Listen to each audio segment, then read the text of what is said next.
네, 오늘 우리 새로운 세상 14번째 시간입니다. 오늘 이제 내일부터 총선 본선이 시작되는데 어제는 핵안보 정상회의도 있었습니다. 그래서 오늘 주제는 핵과 재벌 대 환경과 강소기업이라고 하는 주제로 우리 문현 대표님 모시고 함께 방송을 진행하도록 하겠습니다. 문현 대표님 오셨습니다. 안녕하세요. 네, 안녕하세요. 네, 반갑습니다. 네, 예, 한 주간 어떻게 지내셨습니까? 예. 네, 저 중국일 이제 여러 가지 앞으로 마감할 일이 많거든요. 네. 그래서 이제 4월달에 중국에 많이 오갈 계획을 하면서 네. 마침 어제는 그 윤경 포럼이라는 게 있는데 윤리 경영이 경쟁력의 원천이다. 네. 그런 것을 믿는 이제 CEO들의 모임인데요. 네. 10년 전에 한 10명으로 시작한 게 네. 어제는 서약식에 네. 참석한 CEO만 70명이 넘었어요. 그러니까 이 서약식으로는 9번째지만 네. 그 모임을 만든 건 10년 전인데 네. 그 처음엔 10명도 안 되던 그 모임이 어느덧 70명 이상의 CEO들이 정말 신뢰, 투명성, 책임성의 바탕을 둔 윤리 경영이 이 기업을 살릴 수 있고 대한민국 경제를 살릴 수 있다고 믿게 된 거죠. 야, 이왕이면 한 1000명이 서명을 하면 좋겠는데 해외에 나가 있는 분들도 많고 그래서 100명 이상이 서명할 수 있었던 게 74명이 서명을 했습니다. 언젠가는 정말 한 1000명 정도가 서명을 해서 우리 대한민국이 세계에서 가장 신뢰받는 존경받는 기업들의 모임이 됐으면 좋겠습니다. 네, 윤리경영 말씀을 하셨는데 윤리경영의 내용이라고 한다면 좀 더 구체적으로 말씀해 주신다면 어떤 게 있나요? 뭐 일단은 사회책임 경영 쪽으로 갈 수 있지만 그 전에 우선 법을 지켜야 되겠죠. 그리고 이런 도덕이라든가 이런 것을 앞장서서 지켜야 되겠죠. 준법과 윤리. 그러면서 이제 투명해야 돼요. 모든 자료 공개라든가 거래가 투명하고 공정해야 되죠.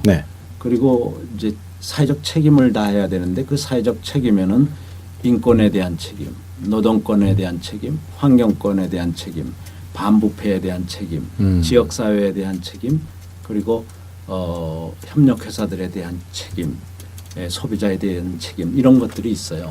그런 것들을 다 이제 규정해 놓은 게 ISO 26000이라고 그래서 세계 표준기구에서 만든 사회 책임 표준이 있어요.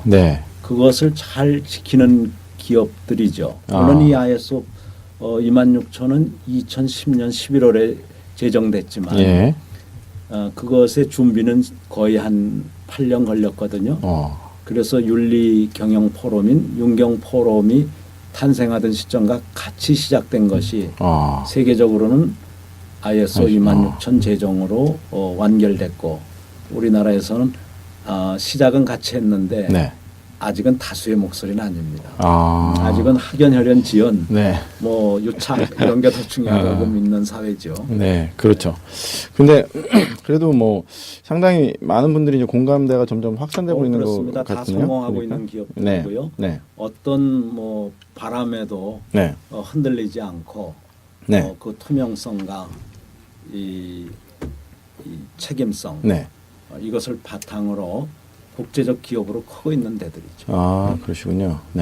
그러면은 그 예를 들면 어떤 기업들이 주로 몇 군데 좀 괜찮은데 소개시켜 줄 수 있나요? 예를 들어 뭐 비트 컴퓨터의 조현정 회장이 어제 지난 10년간을 회고하면서 9번째 서명하는 느낌을 전했는데 그런 분들은 뭐 지난 10년 동안 초지일관하게 변함없이 윤리경영이 맨 앞장 섰던 기업이죠.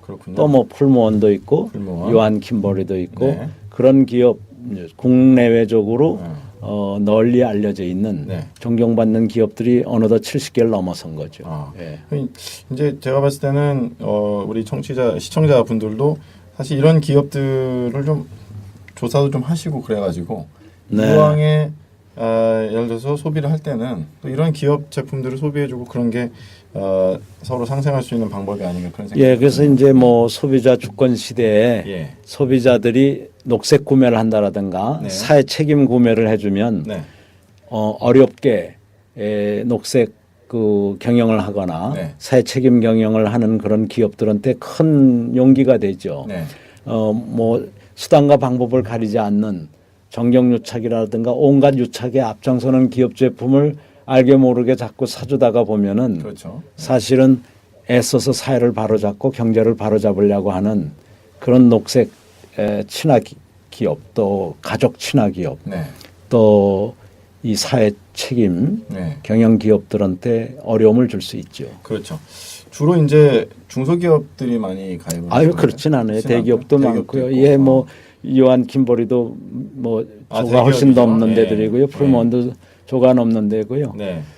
또 대구은행도 어제 발표를 했는데 네. 대구은행 그룹 같은 데는 뭐 굉장히 크죠. 몇십 조 단위로 가죠. 네. 네. 그런 데서도 이제 근데 이제 주로 우리가 볼 때 재벌 그룹과 또 이제 대부분은 좀 대기업은 좀 구분이 좀 되는 개념인 것 같고요. 네, 그러니까 재벌 기업하고는 다른 개념이죠. 되게 대기업이거나 중견기업이지 네. 재벌 기업은 아니죠. 아니죠. 예. 네. 재벌 기업 중에는 없나요, 혹시? 있을 겁니다. 근데 어제는 크게 눈에 띄지 않았습니다. 않았고요. 예. 아, 그렇군요. 결국은 지금 이제 구도가 이제 뭐 옛날에는 이제 대기업, 중소기업 이렇게 나눴었는데 지금은 그 구도가 아니라 재벌과 어떤 비재벌 뭐 이런 식으로 지금 구도가 그렇죠. 나눠진 것 같습니다. 재벌은 국내에서 독점적 지위에 있는 기업들을 많이 이렇게 얘기하면서 문어발식으로 예. 출자 총액 제한 제도가 없어진 것을 틈타거나 예. 금산 분리를 억제했던 금산 분리를 했던 것을 네. 완화하는 기회를 이용하거나 뭐 국가적 위기를 이용해서 이제 많이 문어발식 확장을 했죠. 네. 그래서 국민의 지탄도 받고 일자리는 안 늘리면서 왜 이렇게 그 독점의 폐해만을 양산하느냐 네. 비판을 받지만 좋은 대기업들은 뭐 전 세계적으로 네. 국경 없이 나가면서 네. 전 세계적으로 존경을 받고 있죠. 네. 예.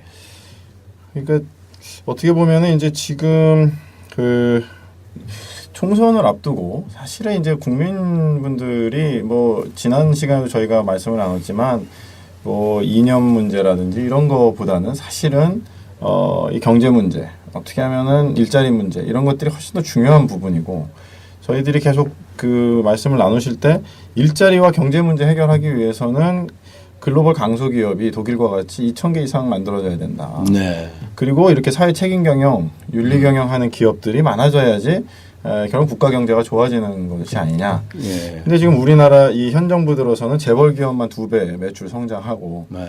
다른 부분이 약화됐다 이렇게 말씀을 하셨는데 네. 그런 측면에서 어떻게 보면은 이제 강소기업 쪽으로 이쪽을 지지할 수 있는 정치 집단들이 나와서 그런 리더십들이 선출되고 그렇게 해야 되지 않겠습니까? 예. 그래야 되는데요. 예. 그러려면은 일단 이 크기에 대한 한을 아직도 풀지 못한 그런 세대들보다 네. 크기보다 아름다운 게 더 중요하다. 네. 사회적으로 존경받는 게 더 중요하고 국제적으로 어떤 기여를 하느냐. 그리고 일자리를 늘리고 가정을 지켜줄 수 있는 그런 모든 일자리를 창출할 수 있는 기업들이 중요하다라는 생각은 젊은이들한테 있지. 이 연세가 많으신 분들은 국가주의에 굉장히 아직도 많이 관심을 갖고 무조건 큰 기업을 보호하는 경향이 있거든요. 네. 근데 젊은이들이 이 정치에 관심을 가지고 네. 정치에 참여를 하면은 세상은 바꿔질 수 있죠. 그런 측면에서 이제 안철수 원장의 고민이 있었던 거죠. 네. 젊은이들이나 지식인들이 참여를 하지 않으면 네. 지금 국민의 대표성이 없는 기존 정당들이 계속 국가를 끌어갈 때는 대표성이 없거든요. 네. 대의민주주의 제도라는 건 그래도 50% 이상의 지지를 받는 여당이 있어야 되고 50% 이상의 지지를 받는 국가 수반이 있어야 되는데 네. 투표율 자체가 50% 미만밖에 안 되는 경우가 많고 네. 그 50%에 한 50% 받은 사람들이 당선이 되거나 여당이 되니까 25% 안팎, 많아야 30%의 지지도를 갖고 국가를 운영하려다 보니까 네. 너무 갈등이 심하고 그렇죠. 조그마한 실수가 큰 실수로 네. 결국은 연계되고 이렇게 되거든요. 네. 그래서 제3세력이라고 할 수 네. 있다고 보는 거죠. 즉 분열적이고 극단적인 양극단 세력만 있어서는 안 되고 네. 이 미래 쪽으로 대한민국을 이끌어갈 수 있는 미래 세력, 네. 제3세력이 있어야 되는데 네. 과거에 기반한 네. 연고주의라든가 지연, 학연, 혈연 이런 거에 의존한 양대 정당이 주류를 이루고 있고 제3세력은 아직 눈에 안 보이거든요. 그렇죠. 그거를 이제 관심을 가질 때 네. 세상은 바로 잡혀지고 네. 아까 말씀하신 일자리가 늘어나고 네. 독일 모델이 한국에서 자리 잡을 수가 있지. 네. 지금 양극단의 싸움 속에서는 독일 모델이 자리를 잡을 수가 없습니다. 독일 모델은 기본적으로 사회적 합의를 기반으로 하고 있거든요. 네. 독일, 네덜란드 뭐 이런 데들이 이 다른 나라와 큰 차가 나는 건 정부와 민간과 이 시민사회가 네. 하나라는 거예요. 네. 사회적 합의를 가지고 있다는 거죠. 아. 근데 우리나라는 그렇지 않잖아요. 그렇죠. 지금 어저께 그 매경조사에서 그 주요 새 정당에 대한 지지도 조사를 한 게 나왔습니다. 한 것이 그래서 새누리당이 25.5, 민주통합당이 19.8, 통합진보당이 3.9%로 나왔더라고요. 그러니까 네. 이 새 정당을 다 합해도 50%가 안 되는 경우가 많죠. 그럼 상황이죠. 대표성이 네. 그 중에 어느 하나가 무슨 정권을 담당한다 그러면 대표성이 없어지는 거거든요. 그래서 외국에서는 결선 제도를 둔다라든가 네. 코얼리션이라고 그래서 네. 연합 정부를 만들어서 네. 최소한 50%를 넘는 그런 집단이 네. 이 정권을 잡도록 하는데 네. 우리나라는 그냥 누구나 다수기만 하면 되니까 네. 25%가 23%를 이기고 다수당이 될 수가 있거든요. 그렇죠. 그것은 의미가 없는 거죠. 50%를 넘는 그렇습니다. 그런 사회적 합의를 이끌어내야지요. 그럼 어떻게 보면은 절반의 국민들은 사실은 특별하게 지금 지지하는 정당이 없거나 아니면 뭐 아주 약간 이렇게 작은 정당들 지지하는 분들도 있는데 그 부분들은 세력화되지 않고 그렇죠. 그 부분들 우리 국민의 한 50% 되는 분들의 이 여론을 담아낼 수 있는 어떤 그릇이 없는 그런 것이 지금 현재 문제가 아닌가 그런 그렇습니다. 생각이 한 5년 전만 해도 예. 양대당이 75%를 대변했어요. 네. 또 뭐 조금 더 올라가서 10년 전 정도로 가면 거의 90%를 대변하던 시대도 있어요. 네. 근데 지금은 90%도 아니고 75%도 아니고 50% 미만을 맴돌고 있다가 보니까 네. 대의 정치제도의 위기인데도 불구하고 네. 젊은이들이 여기에서 행동을 안 하고 있는 거죠. 그렇습니다. 대의 민주주의 제도가 국민을 대표하지 못한다면 그때는 그것을 대표하도록 만들어줘야 되거든요. 그렇습니다. 예. 지금 뭐 보니까 45.3% 정도 양대 그래서 정당 불행한 합쳐서. 일입니다. 네. 그건 누가 집권하더라도 불행하고 예. 더더구나 정권을 맡았던 기간 동안 국민을 행복하게 해준 경험이 적은 사람들이 네. 계속 집권을 하는 이런 추세가 되니까 불행의 악순환이 될 수가 있죠. 그렇습니다. 어떻게 보면은 그 제3정당에 대한 국민들 50%를 대변할 수 있는 그런 제3정당이라고 했을 때는 통합진보당은 또 그런 측면에서 제3정당이라고 보기 이제 양쪽 진영에 쓰는 그런 세력들은 그냥 양쪽으로 나눠져 있는 거죠. 양극단에. 예. 그러니까 그건 이제 진영이라고 볼 수 있는데 네. 너무 극단적인 좌에 서 있다든가 너무 극단적인 우에 서 있으면 그게 둘이든 셋이든 상관없이 다 양쪽에 속하는 거거든요. 네. 그게 다 합해서 50%를 대변 못하는 거기 때문에 네. 위기인 거죠. 그렇습니다. 그래서 중도 쪽에 예. 세상을 과거에 기반하지 않고 네. 미래를 향해서 서 있는 그 중도 미래 세력들을 대변하는 네. 그런 그룹이 나와야 되는데 네. 이제 그런 분으로 지난번에 안철수가 네. 국민적 그 지지를 받았던 거죠. 네. 그래서 어저께 그 서울대 강연에서 안철수 원장이 오랜만에 이렇게 발언을 하지 않았습니까? 예. 그 어저께 이제 그 여론조사, 그 같은 신문의 여론조사에서 그 단일화로 해서 이제 박근혜 후보 만약에 박근혜 지금 그 선대위원장과 지금 이제 야권의 유력 후보의 어떤 단일화 시에 이 부분을 좀 봤는데 안철수 원장으로 단일화할 때는 39.1 대 36.5로 안철수 원장이 우세하는 걸로 나왔고요. 문재인 후보로 단일화했을 때는 33.6 대 39.6으로 이제 문재인 후보가 지는 열세에 있는 걸로 그렇게 좀 나왔더라고요. 그런 측면에서 보면은 역시 그 안철수 원장의 어떤 그 파괴력이라고 하는 것은 단순히 지금 현재 야권 지지 그룹 이상의 어떤 그 결집도를 갖고 있는 것이 아니냐 이렇게 좀 분석이 되는 것 같거든요. 그렇죠. 뭐 안철수 원장 경우는 우선 어떤 사람하고 비교해도 과거로부터 자유스럽거든요. 네. 성공한 사람이 과거로부터 자유스러운 사람이 드뭅니다. 네. 그러고 이렇게 어떤 집단에 의해서 추대되는 사람들이 깨끗하고 과거로부터 자유스럽고 미래지향적이기가 힘들어요. 네. 과거의 노예인 경우가 많거든요. 네. 어떤 세력에 그냥 꼭두각시처럼 앞에 나서는 경우가 많지 네. 그 세력을 장악하고 있지도 못하고 자칫하면 그 세력을 대변하는 역할만 하기가 쉽거든요. 네. 근데 안철수 원장은 전혀 그런 가능성이 없는 사람이죠. 네. 의사로서도 또 교수로서도 네. 그리고 기업인으로서도 다 성공하면서 어떤 그런 학연혈연 지연에 기반한 네. 그런 삶을 살아온 사람이 아니죠. 네. 그렇기 때문에 이 50%가 넘는 중도 국민 그리고 미래를 향해서 있는 젊은이들을 대변하는 역할을 이 사회가 알게 모르게 그분한테 준 거죠. 네. 네, 그분이 단지 그것을 지금 감당할까 말까 고민하는 것뿐이지 네. 이 사회적 시대적 어떤 요구나 네.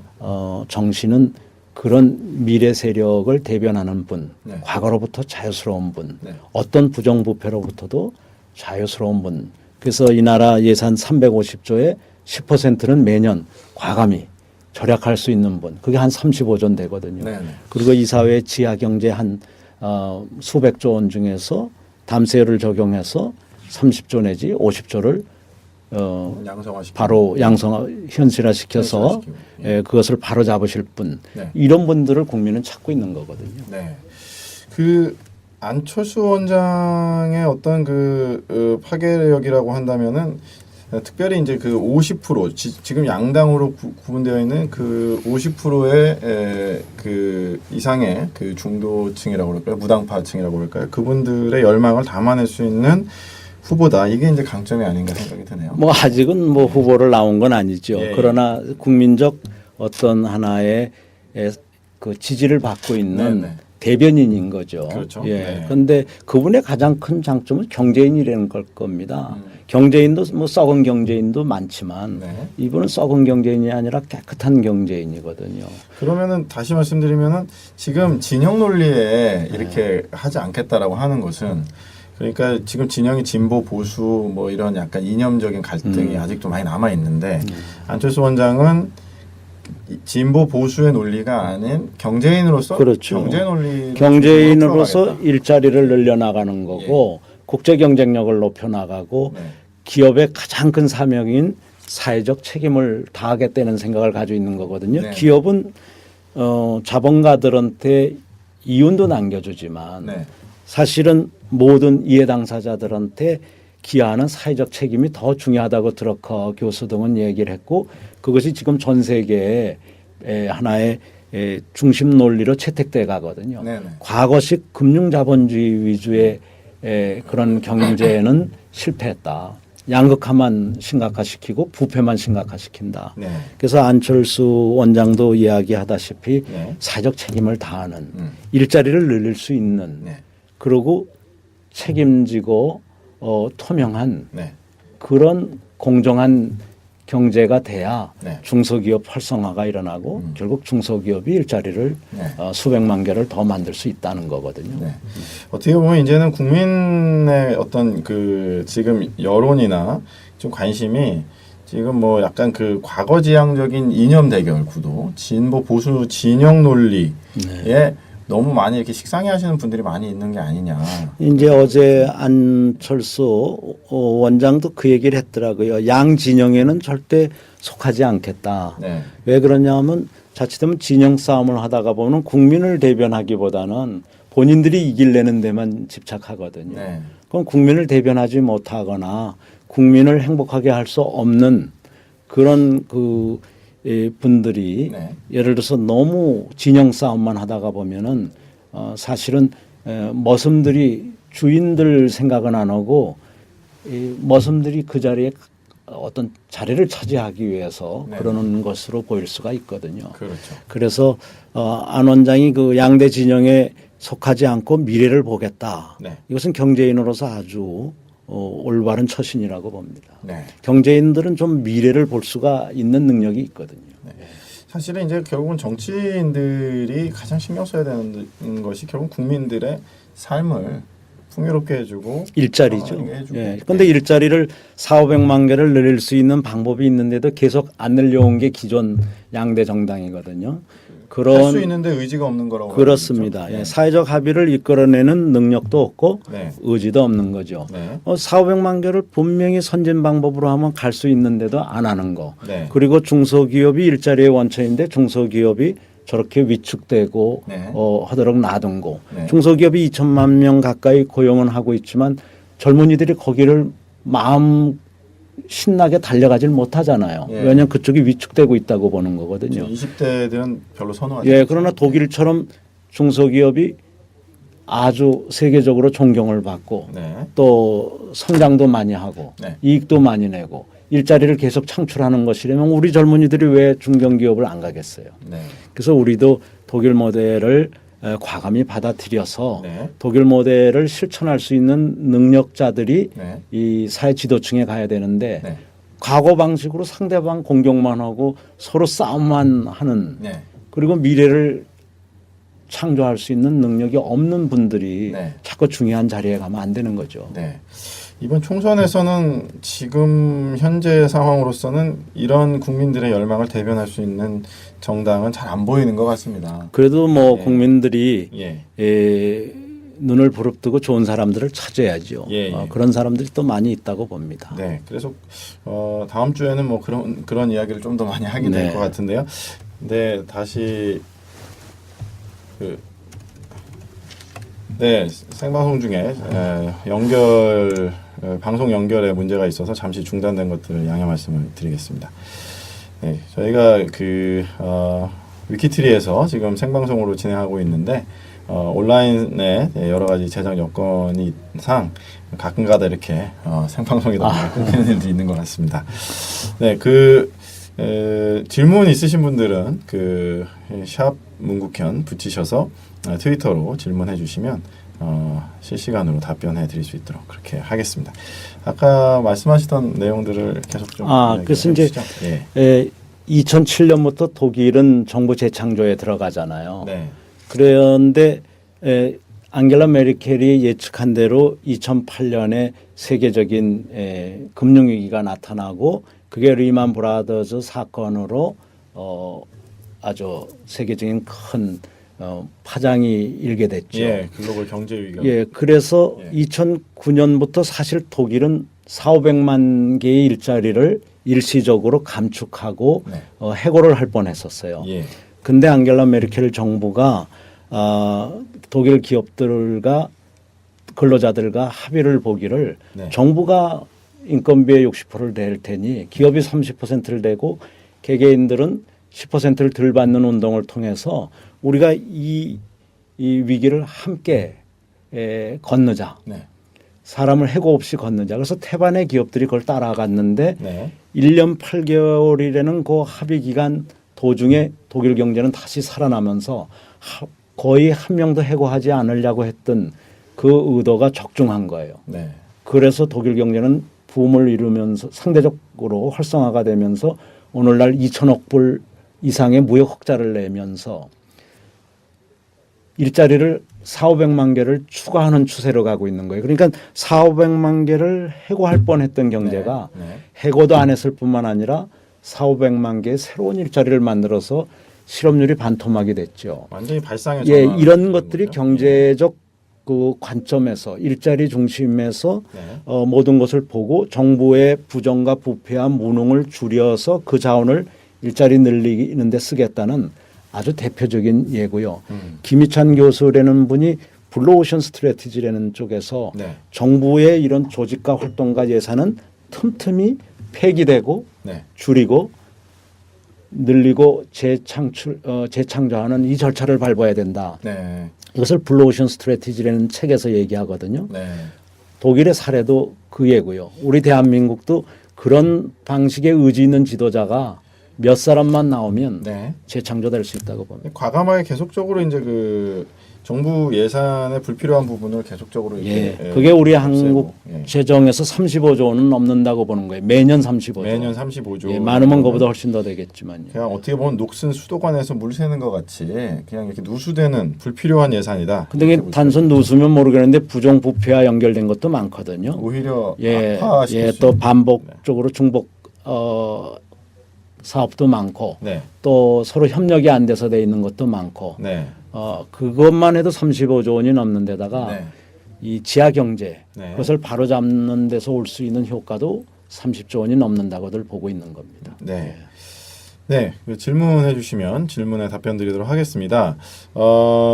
그 우리나라에서 그런 강소기업 몇 군데 존경받는 기업이 있다면 어떤 게 있겠습니까? 아델포스님 질문해 주셨는데요. 아까 초반에 말씀드렸는데 혹시 못 들으신 분들을 위해서 한 번만 더 언급해 주시면.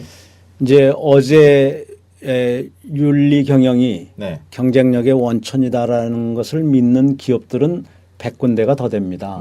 그리고 서명식에 나온 데가 이제 70군데가 넘죠.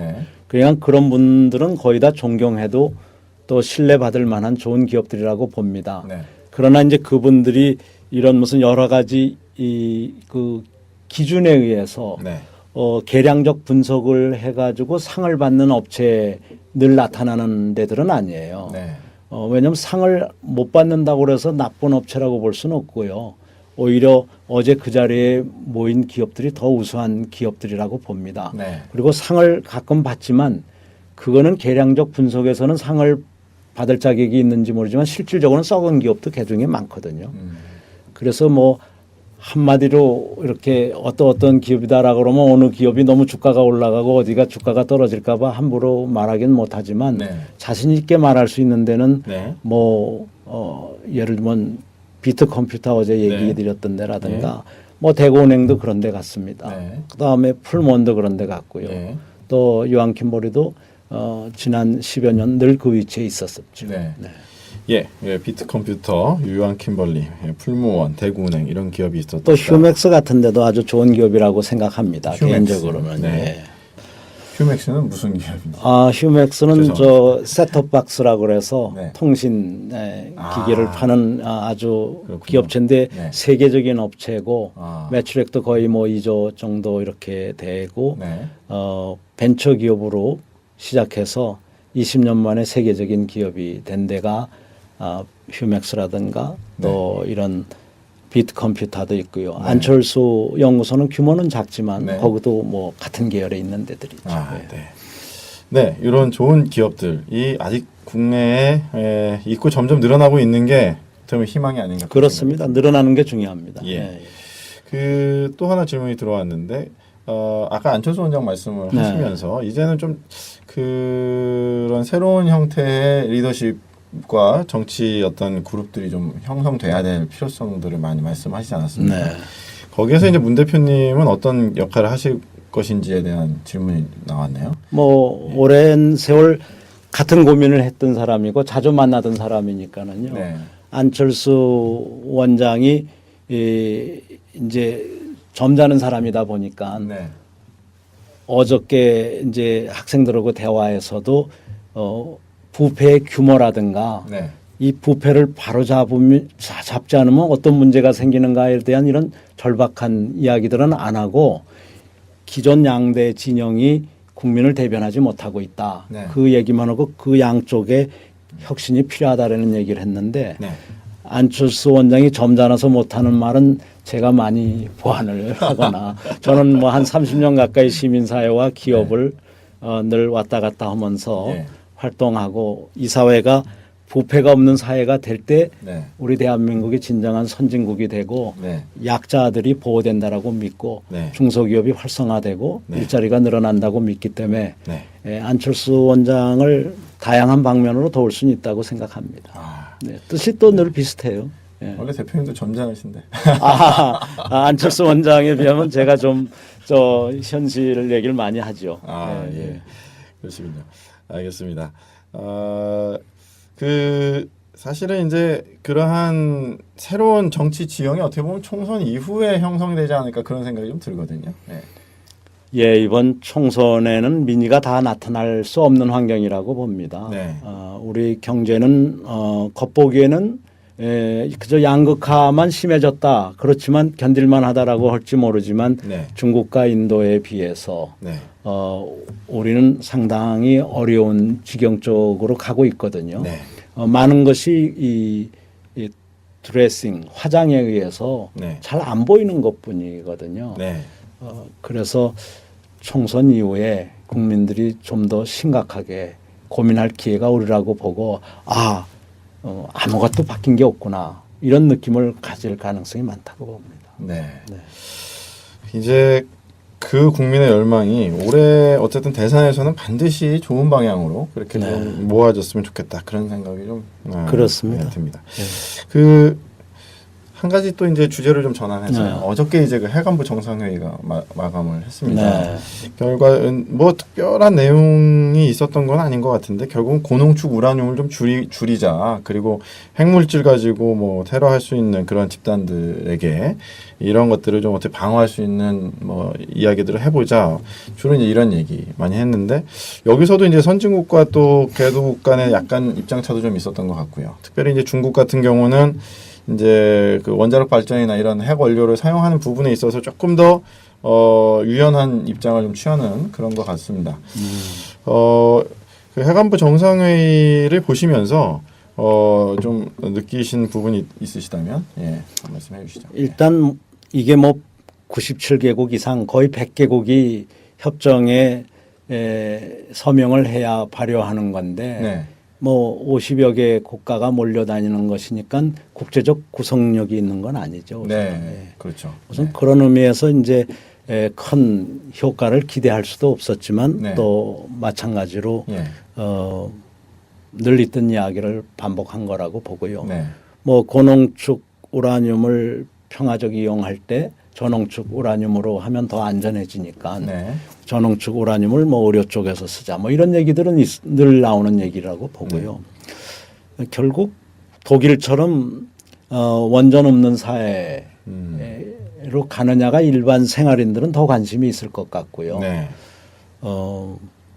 우리나라처럼 원전을 수출하는 주력 국가가 되겠느냐. 독일처럼 원전을 2022년까지 없애기로 했거든요. 원래 2000년대 합의는 2020년까지 없애기로 했는데 네. 정권이 바뀌면서 좀 그것이 후퇴했다가 네. 다시 작년에 이제 이걸 바꿨거든요. 네. 그래서 2022년까지 핵 원전이 없는 네. 그런 독일을 만들고 에너지를 원자력 발전소 없이 자립하겠다 이렇게 했는데요. 예. 굉장히 큰 그 의지의 표현이고 네. 또 실제 과학적으로 그것이 가능한 근거들을 제시하고 있어요. 네. 이미 이 신재생 대체 에너지 쪽이 일부 분야에서 20%까지 가까이 가고 있거든요. 네. 그러고 전력 생산에서는 이미 20%가 네. 됐고요. 네. 그래서 우리가 좀 그 뭐 회합에 어떤 나라 원수가 왔었다라는 것은 정치적인 쇼가 불과할 거라고 보고 네. 어떤 세상을 우리가 꿈꿀 네. 거냐 해서 어떻게 보면 대한민국도 네. 사실은 이 핵 원전 수출에 너무 앞장설 게 아니라 네. 핵 안전에 네. 지금 우리나라 고리발전소에 문제가 많다는 게 뒤늦게 드러났고 거짓말 공화국답게 네. 거기도 거짓말이 막 나왔잖아요. 그렇습니다. 숨긴 네. 것들이 너무 많잖아요. 예. 그럼 일본에서 그렇게 많은 사람들이 희생을 하고 있고 네. 일본 경제가 무너져 내리는데도 큰 역할을 했는데 네. 만일에 부산 근처 기장에서 그런 일이 있다고 생각해 보세요. 네. 이건 상상할 수 없는 큰 일이 한국 사회에 일어나는 거거든요. 정말 후쿠시마의 악몽이 예, 그러니까 되살아나는 안전 위주로 예. 가야지 예. 거짓말을 해가지고 자꾸 무슨 확장일로로 가는 거 네. 이것은 정말 부끄러운 일이라고 봅니다. 독일은 아예 원전 에너지를 안 쓰겠다. 2022년까지. 2년까지. 예, 그러니까 앞으로 10년 안에 없어겠다고 10년 안에 다 줄여 나가고 독일이 쓰는 그 막대한 에너지를 이제 친환경 에너지 쪽으로 다 대체하겠다. 원전에서 예, 쓰는 대체 에너지로 바꿔 나가는 게 많고요. 네. 신재생 에너지나. 예. 그리고 중요한 거는 에너지 자체의 수요를 네. 관리하는 겁니다. 네. 현재 수요를 그대로 인정하지 않고 그 수요를 점차 줄여 나가는 거가 예를 들면 자동차를 보면 이해하실 수 있는데 네. 예, 과거에는 뭐 한 1리터 가지고 5km 가던 그런 자동차들이 네. 예, 우리나라도 아직도 대형 차들은 한 6, 7km밖에 못 가죠. 예, 연비가 낮죠. 예, 네. 그런데 이것을 20km를 넘어서 지금은 40km 내지 50km를 목표로 하고 있거든요. 네. 그러니까 과거보다 휘발유 소비나 디젤 소비가 5분의 1이나 10분의 1로 줄어드는 네. 그런 걸 통해서 수요 관리를 하는 거거든요. 네. 또 철도 이용을 높인다라든가 네. 또 기타 우리 가정용 에너지 사용을 줄인다라든가 네. 산업에서 효율을 높인다라든가 네. 다양한 방법으로 수요 관리를 하고 있기 때문에 예. 우리도 그런 쪽을 같이 가야죠. 네. 스마트 뭐 그리드로 해서 전력 에너지도 줄이고. 그거는 이제 예, 또 나중에 네. 예, 저 생산된 전력을 예. 같이 활용하는 측면에서 그런 점도 있죠. 네. 예. 그러니까 그렇게 해서 효율화를 높이고 불필요하게 낭비되는 효율화보다도 에너지. 수요를 줄여야 돼요. 수요를, 우리나라는 에너지 물 수요를 사용도 그렇고 어. 에너지 사용이 선진국의 2배가 넘거든요. 네. 그럼 에너지를 예를 들어서 우리가 10억 배럴을 수입을 해온다. 네. 원전 빼놓고 이런 저 오일 쪽만 10억 배럴을 사온다. 그러면 그 중에 뭐 한 저 네. 4분의 1 가까이고 이거는 재수출을 위한 거니까 뺀다 치더라도 네. 7, 8억 불을 수입을 한다. 네. 이것은 순전히 우리가 소비하기 위한 거다. 그럼 이것을 반으로 줄이면은 한 4억 불 내지 4억 배럴 내지 5억 배럴을 줄이는 거 아니에요. 네. 곱하기 120 하면은 이게 한 1,000억 그러니까 500억 불이라든가 이런 큰 금액이 되거든요. 400억 불, 네. 뭐 아니면 300억 불 이렇게 큰 금액이 되면 연간 3, 40조에서부터 50조 원을 에너지에서 에너지를. 덜 쓸 수가 있는 거거든요. 그런 수요 관리가 중요하죠. 네. 수요 관리와 함께 친환경적인 에너지를 개발하고 그러면서 네. 원전에서 발생하는 그 에너지를 다 대체할 수 있는. 예, 우리나라 그 전략이 있다. 물 같은 것도 말이죠. 네. 뭐 물 부족 국가라고 자꾸 그러는데 네. 물을 무한정 쓰게 해놓고서는 네. 1인당 생활용술 뭐 400리터 내지 500리터 가까이 쓰게 해놓고 네. 선진국은 200리터에서 100리터 쓰는 나라도 있거든요. 네. 독일 같으면 뭐 100리터 뭐 한 또 네 배 많이 이상 쓰는 게 거네요. 네. 2배 이상 뭐 네, 많이 두 쓰면 배에서 4배까지 쓰면서 물 부족 국가라고 선전을 하면 네. 그거는 옳은 방법이 아니죠. 수요를 줄여야죠. 네. 그리고 이미 한쪽에서는 또 핵 분열, 우라늄을 쓰는 핵 분열 방식이 아니라 수소를 쓰는 핵 융합 이런 발전 그런 것도 개발하고 있다 이렇게 들리더라고요. 근데 그런 쪽에 대한 투자나 이런 것들이 오히려 좀 덜 되는 게 아니냐 이런 생각도 좀 들거든요. 그런 이야기들을 좀 이번 안보 정상회의에서 좀 하면은 얼마나 좋았을까 하는 생각을 좀 해보게 되는데요. 예. 네. 예, 그래서 지금 중요한 것은 핵을 이 우라늄을 얼마나 줄이느냐 이런 문제보다도 아예 안 쓰는 방향 그리고 이것을 대체하는 새로운 친환경 에너지를 좀 적극적으로 활용하자 이런 측면이 예, 맞겠다. 우선 예. 고장나지 않게 하는 거가 더 국민들은 급할 것 같고요. 일단 돌리고 또 있는 고장났으면 속이지 좀 말고 예. 왜 고장나는 걸 알아야 되겠고 예, 고리 원전에 대한 예. 분명한 원자력이 해답이 우선 안전하게 만들어야지 안전하게 만들지도 않고 자꾸 다른 소리를 하는 것은 네. 거짓말쟁이들이 하는 더 큰 네. 이 재앙이라고 생각합니다. 네. 모의간지에 보니까 그 새누리당 그 비례대표 1번 후보가 그 고리 원전 그거 관련이 있다 뭐 이런 기사도 제가 좀 봤습니다. 참 예. 그 어떻게 봐야 될지 참 난감한 그런 상황이고. 그러면서 또 한편으로는 또 이제 북한의 핵 문제, 북한이 네. 자꾸 핵 개발한다 이것 때문에 사실 또 문제 잘못된 일이죠. 예. 북한 핵을 바로 자꾸 미사일을 자꾸 개발해서 낭비하고 위협하고 이러지 않게 하는 데는 네. 좀 우리 사회 지도층들이 국제적 안목을 갖고 네. 중국과 러시아와 미국이 함께 갈 수 있는 네. 그런 제안들을 할 능력이 있어야지 네. 그 안에서 자꾸 싸움이 일어나게 하면 안 된다고 봐요. 네. 이 어차피 갈등 구조 안에 이 한반도는 있거든요. 네. 이것을 갈등이 아니라 어떤 이 창조적 그리고 지혜로운 그런 의사소통을 통해서 네. 미래를 향한 하나의 협력의 네. 지역으로 이렇게 바꿔나가야 되거든요. 그러려면 우리는 중국과 러시아를 미국 못지않게 잘 활용하는 네. 그런 그 리더십이 필요하죠. 네, 그렇습니다. 그래서 저희들이 보면은 정부 지도자들에 의해서 오히려 북한 문제가 더 갈등 국면으로 이렇게 되는 경향이 더 많은 것 같아서 참 답답하다는 생각이 들었습니다. 지난 4년 그 불행한 사태가 이 금강산 예. 피격 사건으로 시작이 되면서 악순환의 길로 갔죠. 네. 이제 새로운 시대를 좀 맞았으면 좋겠는데 그것을 이끌 만한 그런 통합적 네. 미래지향적 그런 리더십이 앞으로 탄생돼야 된다고 봅니다. 네, 맞습니다. 그 저희들이 지금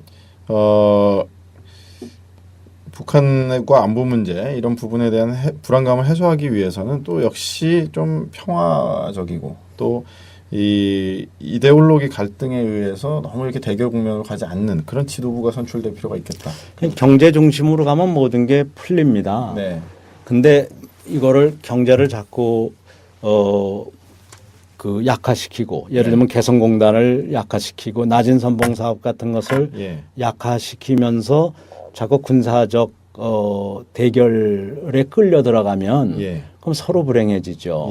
이미 해는 한반도를 넘어서 이 중국과 인도로 넘어가는데 남북 간에 싸우는 것밖에 할 수 없다면 그게 원인이 북한에 있더라도 결국 손해는 대한민국이 보는 거니까 옳지 않은 거거든요. 그래서 대한민국이 어차피 북한까지가 다 대한민국의 원래 영토 아닙니까? 그러니까 크게 보면서 이 해가 지기 전에 중국과 인도와 함께 갈 수 있는 편승 경제를 어떻게 만들 것이냐. 그리고 러시아와 유럽을 어떻게 이 한반도에 도움을 주게 만들 것이냐. 미국과 일본하고는 상당한 관계를 이미 가지고 있으니까. 그래서 그런 지금 미활용 네트워크나 미활용 자원을 활용하도록 이렇게 가야 된다고 봅니다. 너무 남북 간의 경제라든가 다른 이 기회를 그 소홀히 하고 대결 국면으로 가는 건 아무튼 바람직하진 않죠. 얼마든지 사실은 북한도 경제 발전으로 이끌면서 사실은 한반도 긴장을 완화할 수 있는 전략이 있는데 그런 전략을 쓰지 않고 자꾸 뭐 이렇게 사람을 몰아가가지고 과격하게 만드는 그런 전략이 문제가 아닌가 생각이 드네요. 북한에서 이제 자꾸 정치적 안정이 없고 그러다 보니까 또 이 선군 정치를 하는데 그러다 보니까 군사적 모험을 하는 건 또 있어요. 네, 모험 그러나 네. 뭐 미사일을 쏘겠다고 그런다든가 뭐 위성을 개발하겠다고 그러든가 그게 우선순위는 아닌 사회 아니에요. 네. 그러나 이제 자기네를 지키려고 그러는 건데 그럴 때 여기서 발끈발끈 하다가 보면 악순환이 일어나니까 그렇죠. 그럼 진짜 그런 싸움이 일이 일어나죠. 일어나기 전에 네. 늘 그런 태도는 지난 몇십 년 봐왔으니까 예. 그런 일이 일어나기 전에 네. 중국과 러시아와 유럽과 힘을 합해서 네. 우리와 미국의 뜻을 관철시키는 게 중요하지. 네. 우리와 미국이 그냥 다른 나라들은 다 놔놓고 북한하고 싸우는 모습을 보이는 거는 네. 우리 대한민국에 결코 좋은 결과를 가져오지 못했던 거죠. 네. 이 통일에 대한 열망은 온 국민이 가지고 있는 거 아니에요. 그렇습니다. 이게 우선 경제적 아니면 환경적 교류 확대 이런 거가 경제적 그 통합부터 일어날 수 있는 거거든요. 네. 그리고 여기서도 독일 모델은 또 아주 중요해요. 그래서 독일이 이미 통일의 어떤 모범을 보였으니까. 그렇죠. 예. 다양한 방법으로 예. 이 베를린 장벽이 무너지기 전에 협력을 했죠. 그 사실 베를린 장벽이 무너지기 전에도 동독의 경제력이 뭐 지금 북한의 경제력이랑 비교하면 뭐 월등하게 동독이 사실은 또 비교 우위에 있다고 봐야 되지 않겠습니까? 네. 그런 측면에서 보면은 통일도 중요하지만 북한이 어느 정도 경제적으로 좀 이렇게 올라갈 수 있는 그런 기반을 마련하는 게 중요하겠다는 생각이 드는데요. 예. 뭐 그럴 수도 있지만 워낙 조그만 인구를 가지고 있고 네. 자원은 많고 그 자원을 또 활용해서 유럽과 러시아와 중국과 일본과 미국, 캐나다 등이 네. 거기에 투자할 수 있는 네. 여건을 가지고 있기 때문에 굳이 거기가 뭐 잘 될 때까지 기다리는 것보다도 아무 때나 남북한 간의 교류가 활성화되면 네. 그게 옳은 길이라고 봅니다. 네. 일단은 교류를 활성화시킴으로써 이제 한반도 긴장이 완전히 완화되고 그럴 수 있는 어떤 이 한반도 주변의 어떤 정세가 그렇게 안정될 수 있도록 그렇죠. 그래서 이제 우리는 경제 협력에 많이 이렇게 활성화를 하고 미국 등은 북한의 연락 사무소를 만들고 네. 그래서 한쪽으로는 대화하고 우리는 경제 협력하고 러시아와 중국과 유럽을 거기 끌어들이고 네. 이런 그 양방향의 노력이 필요한 거지. 네. 하나 썼다 다른 거 썼다 이렇게 왔다 갔다 하면은 네. 지금 여야 간에 싸우듯이 국민만 피곤해지죠. 맞습니다. 좀 이렇게 좀 전반적인 균형 밸런스를 잡아나갈 수 있는 그러한 리더십이 지금 우리나라에 너무 절실하지 않나 그런 생각을 좀 해보게 됩니다. 예, 좀 화제를 좀 전환해서요. 삼성전자 주가가 130만 원을 돌파했다. 이게 또 이슈가 되더라고요. 네. 뭐 삼성전자가 우리나라 어떻게 보면은 그 대장주 같은 역할을 많이 하고 있는데, 근데 이제 이것이 꼭 유쾌하지만은 않다. 그런 생각이 많이 들거든요. 그래서 삼성전자가 잘 되는 것과 한국 경제가 발전하는 것이 이제 상관관계가 점점 줄어드는 것 같은 그런 느낌을 들어서요. 여기에 대해서 한 말씀 해주시면 어떠실까요? 뭐 예. 삼성전자가 스캔들에서 벗어나고 네. 사회 책임을 다하는 그런 그룹으로 네. 또 국민의 신뢰를 받는 그런 그룹으로 태어나면서 간다면 지금 130만 원 아니라 일부 투자 기업들에서는 200만 원도 얘기하고 180만 원도 얘기하는 이런 기관들이 많거든요. 원래 삼성전자의 그냥 내재적 뭐 기술력이나 이런 걸 보면 이 잠재력이 180만 원이나 뭐 200만 원까지도 갈 수 있다라고 보는 거예요. 네. 그게 온 국민이 사랑하는 기업이라면 글로 하루빨리 가기를 바라겠지만 네. 지금 130만 원인데도 찜찜해 한다는 국민이 있다는 게 어떻게 보면 참 안타까운 일이죠. 네. 저는 삼성이 우리나라 재벌들 중에서는 제일 먼저 네. 세계에서 존경받는 그런 기업군으로 다시 태어나길 바랍니다. 네. 예. 그러지 않으면 한국의 미래가 없어요. 그렇죠. 예. 네. 일단은 그런 측면에서 어쨌든 이런 재벌 기업들의 어떤 체질 개선도 필요하고 그럼요. 예. 그런 체질이 개선될 수 있도록 또 유도하는 전략도 좀 필요하죠. 그러려면 이제 정경유착이나 언경유착, 네. 그다음에 뭐 검경유착 예. 같은 재벌이 현재 장악하고 있는 그 네. 모든 권력 네. 네트워크를 내놔야 되는데 네. 그건 또 쉽지 않은 거거든요. 그건 아주 국민이 냉정하게 보고 네. 재벌로부터 자유스러운 사람을 국가 원수로 뽑지 않는 한은 네. 정말 이 과거 3, 40년 전에 비해서 점점 우리 모든 섹터가 네. 재벌 영향권 안에 들어가 있고 많은 공무원들이 이 공무원 신분을 가지고 있으면서 다음 자기가 퇴직 후에 어디를 갈 거냐 이런 걸 걱정하면서 재벌로 가려고 그러기 때문에 이 퇴직 후 2년 동안 다른 직에 못 가게 했는데도 네.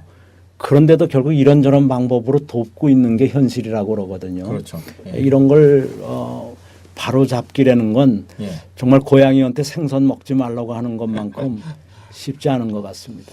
예, 그래서 참 이 어떤 그 좀 깨끗한 정치 세력, 정치 예. 권력이 등장해야 될 필요성이 그렇습니다. 점점 절실하지 않나 생각이 됩니다.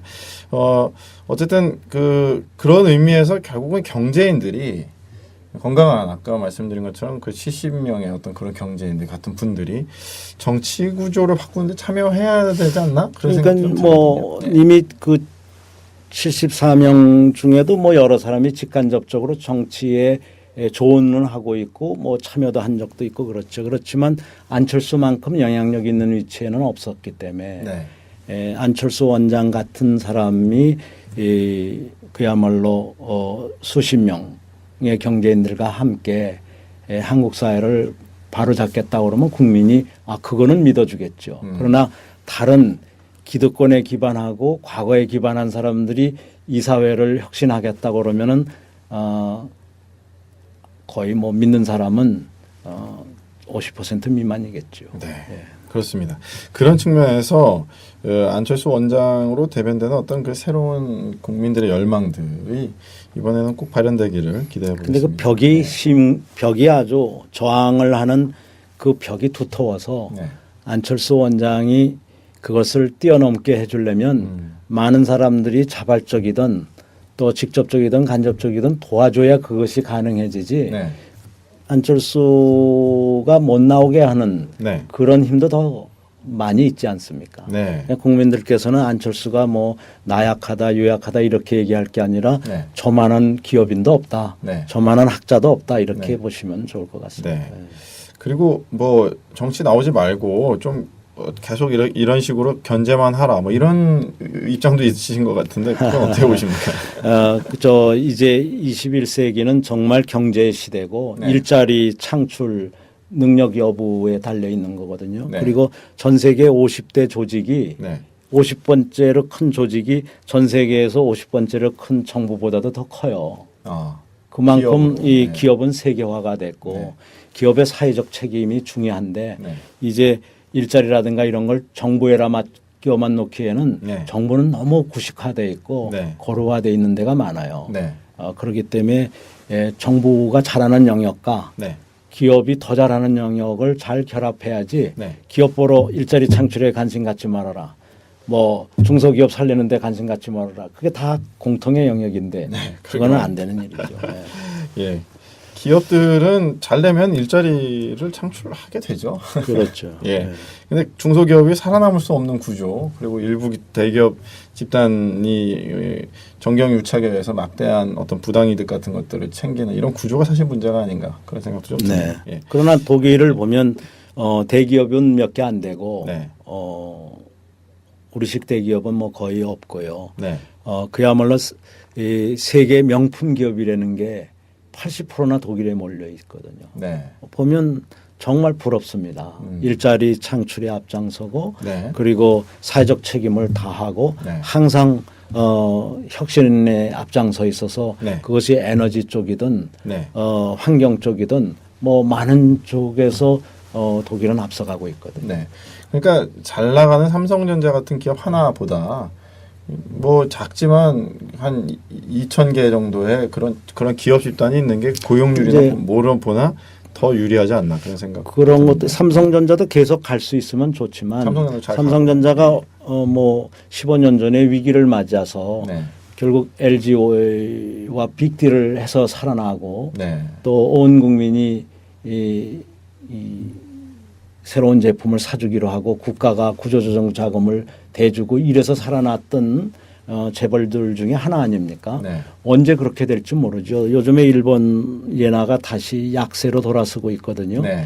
일본 엔화가 달러당 120원 하던 게 75원까지 내려가는 속에서 우리나라 전자제품이던 자동차 제품이 수출이 잘 됐던 거고 네. 또 후쿠시마 사태 등 태국의 그 홍수 때문에 일본의 전자제품들이 많이 타격을 받으면서 네. 우리나라가 어떻게 보면 뭐라 그럴까요? 불로소득 비슷하게 이득을 봤었던 건데. 일단 환율의 수혜. 예, 근데 환율도 다른 방향으로 지금 가고 있고. 그리고 그런 어떤 일본이나 대만이나 태국의 일본 기지들이 당했던 여러 가지 그 재해들을 어느 정도 극복해 가고 있기 때문에 네. 항상 낙관할 수는 없어요. 갖다 또 삼성은 나름대로 스위스의 그린피스가 지적했듯이 네. 국제적으로는 나쁜 평가를 받는 점도 있거든요. 그렇죠. 그렇기 때문에 그게 참. 항상 기술적인 것보다 사회적 그 평판이 더 중요합니다. 네. 그래서 기술적인 것도 오래 가지 않을 수도 있지만 네. 사회적 평판이 항상 이 기술적 평판보다 우위에 있는 거거든요. 그 부분을 조심해야죠. 네. 결과적으로 이제 삼성이 정말 국민에게 희망을 줄 수 있는 기업으로 분명한 어떤 제스처를 취하고 그런 노력들을 기울여 나가면 삼성이 정말 국민의 사랑받는 기업 그리고 될 수 있다. 세계적인 기업이 되고 세계로부터 존경받겠죠. 예. 꼭 그렇게 되기를 기대해 보겠습니다. 예. 어느덧 이제 정리해야 될 시간이 다 되고 있는데요. 그 총선 얘기 마지막 한 말씀만 더 드렸으면 좋겠습니다. 뭐 총선 공약들이 단기적 비전보다는 단기 처방 성격들이 많은데 예를 들면 이제 반값 등록금 뭐 하겠다 뭐 이런 얘기를 많이 하거든요. 사실은 그 근원적 처방에 대한 부분, 교육 예산에 대한 근원적 처방에 대한 얘기는 안 하고 이런 포퓰리즘식 공약으로 이렇게 표만 이렇게 얻으려고 하는 그런 것들에 대해서 좀 한 말씀. 그렇죠. 해주시죠. 이제 반값 공약 아니라 뭐 독일 등 북구 여러 나라에선 대학생 등록금이 다 무료니까. 그렇죠. 또 외국인들이 와서 그 나라에서 공부할 때도 무료로 해주지 않습니까? 무료죠? 예.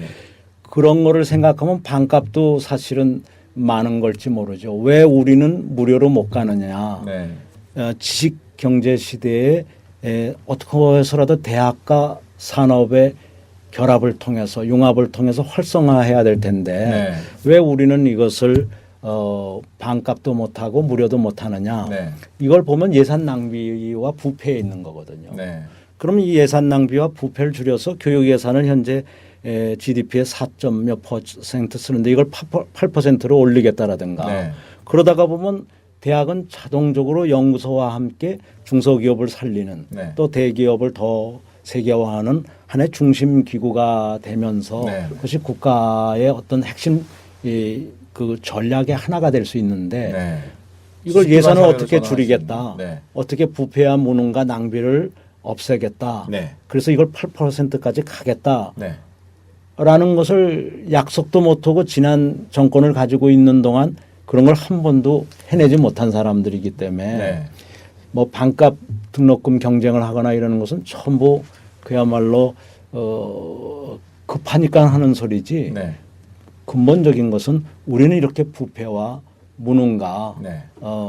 그 낭비로부터 네. 자유스러워지겠다. 음. 그 과거와의 단절이 네. 국민들 눈에 보이게 해줘야 되는데 네. 다 과거에 기반하고 있잖아요. 재벌에 기반한다라든가 지역에 기반한다라든가 네. 그래가지고는 뭐 반값 등록금 하나마나 네. 그 뭐 그런 또 대학 나와봐야 또 별 도움이 안 될 것 같아요. 사회 길이 넓게 열려 있어야 되는데 네. 부패는 교육의 적이거든요. 네. 부패가 살아있는 동안 대학 나와보면 뭐합니까? 부패가 없을 때 그렇죠. 대학 나온 사람들이 활개치고 사회에 기여할 수 있는 영역이 있는 거죠. 맞습니다. 뭐 혈연과 뭐 지연에 막 얽혀 있으면 아무리 실력이 있어도 정말 진출할 수도 없고요.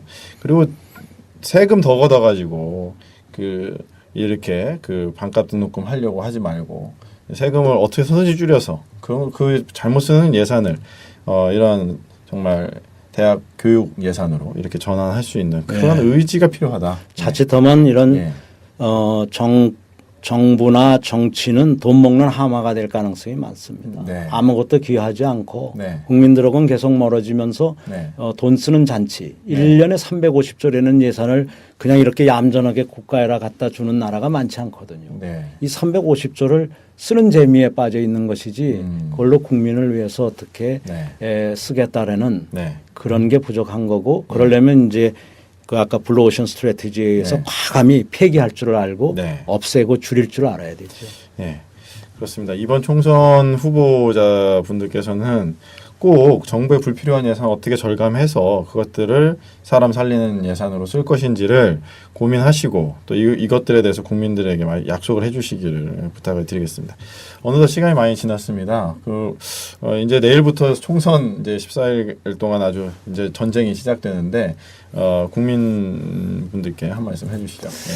글쎄, 그 많은 분들이 이 한국은 부패한 사회라고 합니다. 재벌의 총수도 대통령도 그런 얘기를 한 적이 있습니다. 정말 이 부패와의 싸움을 이번 총선에서 대선에서 그리고 범국가적으로 진행하지 않으면 대한민국의 미래는 없다고 봅니다. 과거를 과감히 단절하도록 국민들께서 특히 젊은이들께서 이 미래를 이끌어 가실 분들이기 때문에 어른들 탓만 하시지 말고 어른들한테는 다 그런 이유가 있었을 겁니다. 젊은이들께서 새로운 세상 만들어 가시기를 간곡히 부탁드립니다. 네. 감사합니다. 다음 주에는 총선 주간이기 때문에 저희가 총선 특집 방송으로 누구를 뽑아야 할까 이런 부분에 대해서 저희들이 조금 더 이야기들을 나눠보도록 하겠습니다. 오늘 바쁘신데 시간 내주신 우리 문익현 대표님 나오셔서 감사합니다. 네, 고맙습니다. 네, 여러분 행복하시고 또 다음 주에 뵙겠습니다. 유명종이었습니다.